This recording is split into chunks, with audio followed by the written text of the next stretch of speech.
welcome to Paging Creatives. A creative career can be a very frustrating, isolating journey, so I sit down with working artists, taking risks, forging their own paths in hopes to encourage, inspire, and educate other artists, where we create a community to support one another and even network to further all of our creative endeavors. Welcome to our first episode. We have the Princess Melissa in the house. That's Yay! I did not know that I was the princess, even though I wore my brand G Cinderella. You are 100% the princess. Okay, quickly tell me about you, where you're from, all that kind of stuff. Oh my gosh. Well, my name is Melissa Johnson. I grew up in a very small town in Virginia. I went away to college, and that's when I decided that I was actually going to move to Los Angeles and pursue acting. So I finished my career, and I moved out here. And I'd never been west of Tennessee before I got to Los Angeles, but I just knew I was going to love it. So I think that's why I did. And that was almost 10 years ago. And I've been pursuing acting ever since. So. Okay. Yeah. And then how did we meet? Oh my gosh, we met on set of Family Reunion, which, am I allowed to say show? Yeah, I think we can. Yeah, so we were standing in on Family Reunion. And I don't know if you knew Tara Nicole before I did. I'm not sure. She brought us both on, but I was like, you look so much like my cousin. And so I started calling you cousin, and now we're family. And we have been family ever since. Yeah. It's been really great. So I want to know about all of the things that you do, because acting is just one of the small things. You have so many things. The photography specifically, you did this really amazing exhibit, and I want you to tell everybody about that. Yeah. So I actually, while I was at Yale for college, I studied photography. So I was a double major, psychology and then art, and my concentration in art was photography. And Yale's photo program is really big on street photography, like your Walker Evans and your DNR was. So that's kind of why I lean towards more fine art photography. But I also do headshots, as you know, and sort of some brand stuff, lifestyle stuff. But mostly just stuff for fun for me because I hate dealing with money.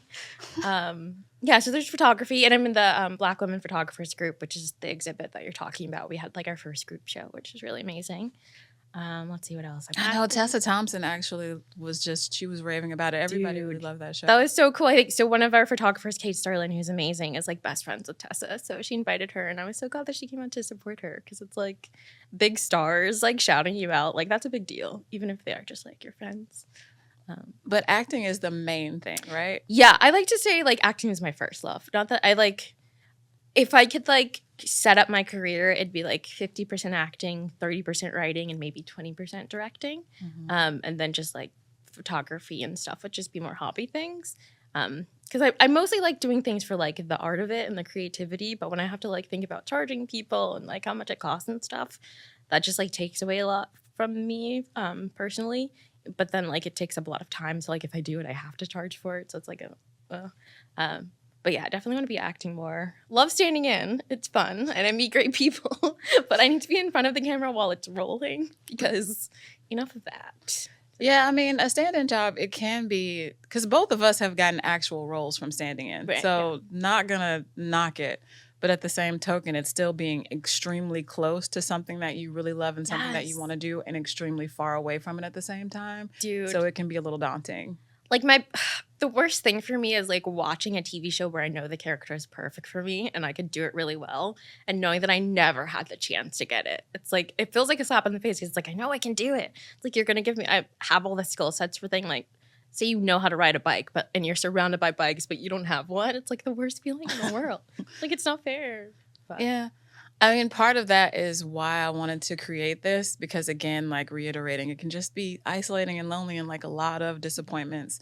The bumps and the bruises along the way. And when you get disappointed, what do you do to keep yourself encouraged and to keep going? What do I do to keep myself encouraged? That's really interesting. You know what? One thing that I kind of started, which the pandemic was a blessing and a curse, right? But the great things that I took away from it is I learned, one, to stop taking my own excuses, because I actually got cast in the short film during the shutdown where they dropped off all the equipment at my house, and I had the director, the DP, the editor, everybody on Zoom, and I had to set up the lighting. I had to rearrange my room, like I said. I had to do my own makeup, costume. Like, I was like, I could literally be doing all of this myself. I don't actually need people, but that's just an excuse. So, like, taking away my own excuses. And then the other thing is that, like, creating for the sake of creativity. It's like when you're doing your own projects like this podcast, you're not worried about someone putting you in something or like how you're going to get the next job or like whether or not you're doing well at the auditions or if the casting directors are calling you in, like all of the stuff that can get you bogged down.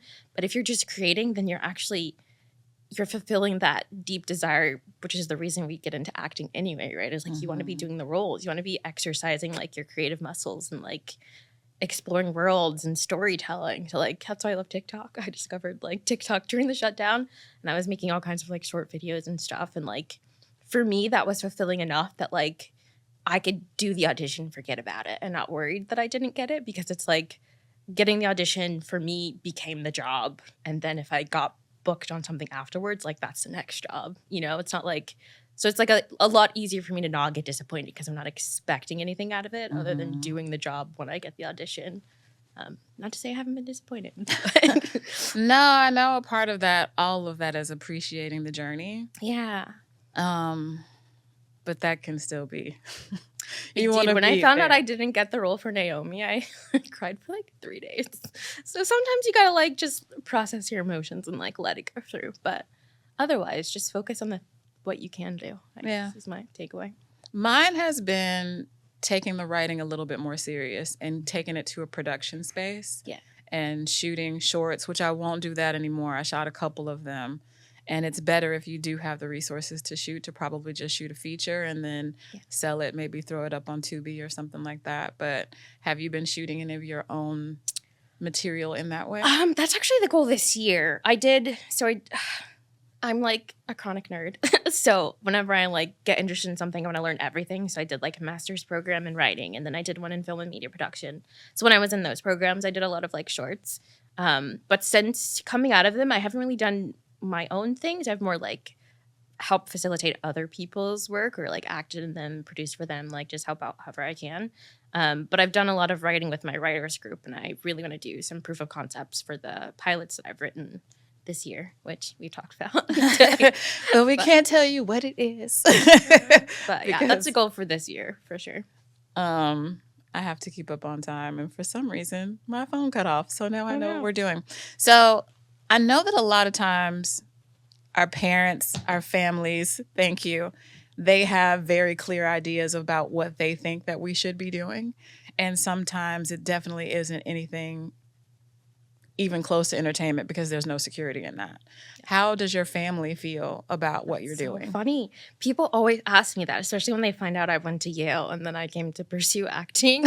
My family does not care. They've never been involved in like my career, my schooling, or anything. Like I've always been super self-driven. And like that drive has always been like the quest for knowledge. So like the only reason that I was like super into academics is because it was like a love of mine. And so they're like, oh, you're going to Yale, that's great. But they're never like, oh, you have to do this or that.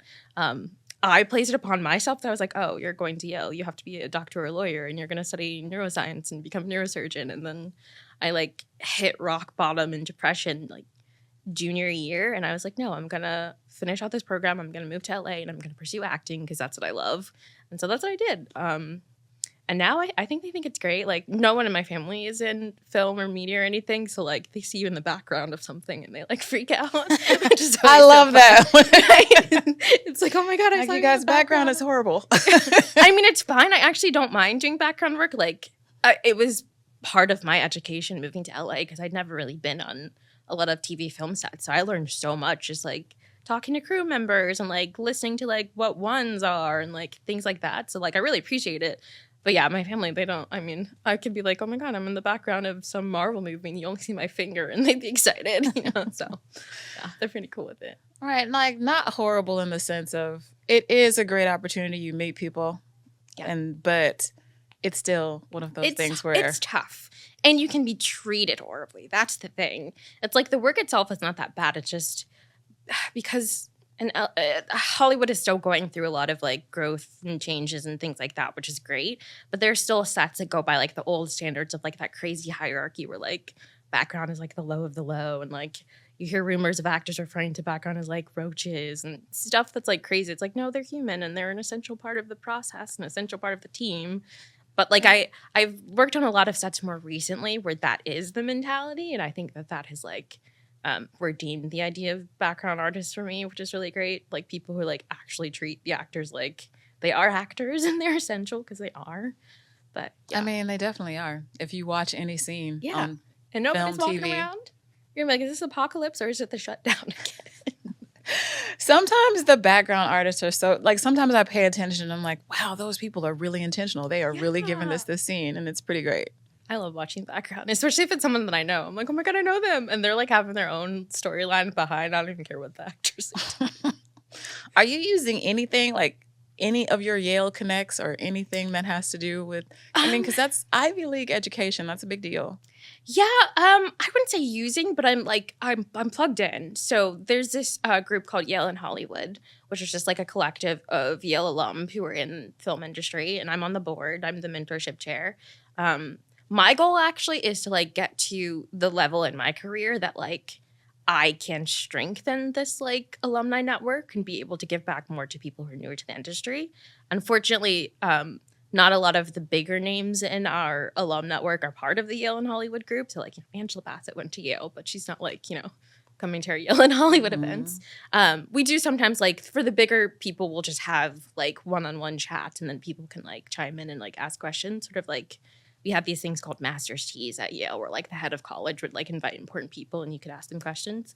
But as far as like them actually being involved and like trying to like help people and like give back, that's not really a thing. That's why I became the mentorship chair because I want to be able to facilitate that more because I feel like it is a huge network and it should be like helping out people. But it's just not quite there yet. So we're working on it. But that's good. Yeah. Frustrations. So when you find something like there's all of these steps that you have to take to be an actor. Yeah. And there's really not one right path to take. Of course, you need an actor. I mean, of course, you need an agent or a manager, or they say that. But I know people who have gotten amazing jobs and started their careers without that. Yeah. So when you hit that bump in the road where you don't really know, like, well, what should I do? There is no infrastructure to tell you what to do. Right. What do you do? How do you cope with that? How do you push forward? Well, to tackle frustrations, for me, my number one frustration with the acting world, I think, is how expensive it is. Like having to like constantly update headshots and being classes and like paying your dues for the unit and all that stuff. It makes it not unaccessible exactly, but like kind of more of a privilege game, which like I'm not from a rich family. I'm like from lower middle class, upper lower class. I don't even know. So that's very frustrating. But in terms of like hitting bumps in the road, like I do have a manager that I love, I have an agent that I love, but like sometimes you just don't get pulled into the room, which it's like, oh, do I need new headshots? Like, do I need to update my reel? It's like you like go through the list of all the things and like sometimes there's nothing wrong with your materials and like either it's like a slow time like it is now or like there's just not a lot out there for like your particular type. And it's like, for me, it's like not internalizing those things and realizing that they are external things and it has nothing to do with like my own talent or like the things that I'm doing. Like I'm probably doing everything right and I'm like decently talented. I mean, I'm not like Viola Davis, but like I'm working my way. But it's like realizing that like there's like so many other external factors that come into play, which is why you don't get the role or you're not being called in or you're not booking as much or like you get pinned and then get let go. It's like the producer's niece's cousin could want a role and like they have priority over you or like they could be like, I don't like her hair and that's the like there's just so many things like that. So just trying to keep it external and not internal, I think is what helps me. Definitely. And then also let's speak about something else that I know helps you, your faith. Yeah, girl. She was like, talk about Jesus, but then I didn't talk about Jesus. Yes. You are very involved in your church, which I visited last week that I loved a lot. Shout out Evergreen. Hey. So tell me about that. Tell me about how you incorporate your faith into your art. Well, it's so funny your journey, because like love Los Angeles. And I know a lot of people who don't. And I've been thinking about that a lot lately. And I think part of the reason is that I get so excited that like people come here full of hope and dreams. Mhm. And I think that that's a beautiful thing. But I think that the reason that they get so bogged down with like what they refer to as like the atmosphere or the darkness is because they don't have community and they don't have like those roots and anchors like I do in like my church community and like in Jesus that like keep me on more of an even keel. So I think that's what really helped me the most. It's like for the first 2 years when I moved here, I didn't really have that community and I felt like I was floundering just like everybody else. Still loving it because I don't know, I'm a masochist maybe. But I think that like my church especially has really helped to keep me grounded and like it's support, it's love, it's comfort, it's someone to like pray over you when like you can't pray for yourself. It's like someone to like reiterate the principles of like faith and Christianity and things when like you're feeling bogged down by things. So just to remind you to like keep the faith or read your word or like the things that like you know will help you but you don't think about when you're in a dark place. Yeah, and I think that human beings are meant to be in community with other human beings. It's like the film industry. It's so hard to make a film just by yourself. Like It's definitely a collaborative sport. It's a collaborative, and I think that life is too. And I think that a lot of people come to LA and they're like so worried about the rat race of like making it that they forget that life is also a collaborative thing. And I think if you can get to the place where you're actually really rooted in a solid community, you'll be a lot more successful because you have balance in your life and you have someone grounding you and pushing you and like supporting you and reminding you of who you are when you forget. Right. Which I think that's probably like the biggest thing for faith for me. Like Jesus reminds me who I am when I forget. Like there's this great quote that like the meaning of love is like learning someone's heart song and singing it to them when they forget it. I think it's so beautiful. Oh, that is beautiful. Yeah. Thank you. You're welcome. Cousin. You said something really cute to me at church because I said, I told you were amazing and you were better. I was like, you're better than my real cousins. And you were like, I am your real cousin. I am. What are you talking about?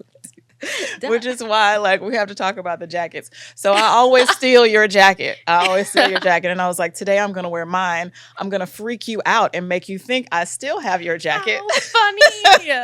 But I didn't because you have your I plan to wear mine. And I don't wear this very often. That is so funny. Oh, that's great. Okay, so thank you so much for coming and doing this. I'm course. so happy to It's my have you pleasure. here. Tell everybody where they can find you because you have your own amazing podcast and you have a really great YouTube channel too. It's Okay. not out yet. If you know me, you know that one of my favorite shows is The X-Files, which is quirky. I'm quirky, I'm weird, whatever. But I have a bunch of friends and we're rewatching all of the episodes of X-Files and then just talking about it. So that is my podcast. Melissa Melly J on pretty much everything. Okay. And Melly IRL on YouTube because I have a new web series out, which is really fun. It's called Good Grief Hotline.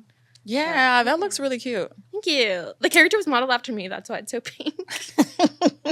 You are such a princess. How did that start? What's that from? Girl, I don't know. It's so funny with like the new Little Mermaid coming out. Like I remember being like, I don't know, 11, 12 years old and like knowing that I love acting. Like I think I'd just done like my first play, Annie, around that time. And then having the realization that I would never get to play a Disney princess because I was Black. And at that time, there were no Disney princesses. So to like now have Shout out playing Little Mermaid. Isn't that I'm like, amazing? I feel like it just opened up a world of possibilities for me. It's like literally changed my life. So I'm really excited about it. So on that note, my last thing to ask you would be if you could play anything Oh my gosh. or if you could have work with any actor, who would it be or what would it be? Oh my gosh. Hands down, Julie Andrews. Okay. I just need her to live long enough so that I can be in a movie with her. Like when Princess Diaries 2 came out and Raven Simone got to sing with Julie Andrews, like the amount of jealousy I had in my heart, Jesus had to help me because like Sound of Music, Mary Poppins, like these are movies that I grew up on and loved. And like I love musicals and singing, obviously. So yeah, Julie Andrews for sure. Okay. Well, everybody follow Melissa wherever you can. Thank you for listening and or watching to Paging Creatives, a supportive community of artists of all kinds. Please like and subscribe. It really helps my channel. And creatives, your art brings light and love into the world and you make it a better place. And I love and support you. I'm Bella. Bye.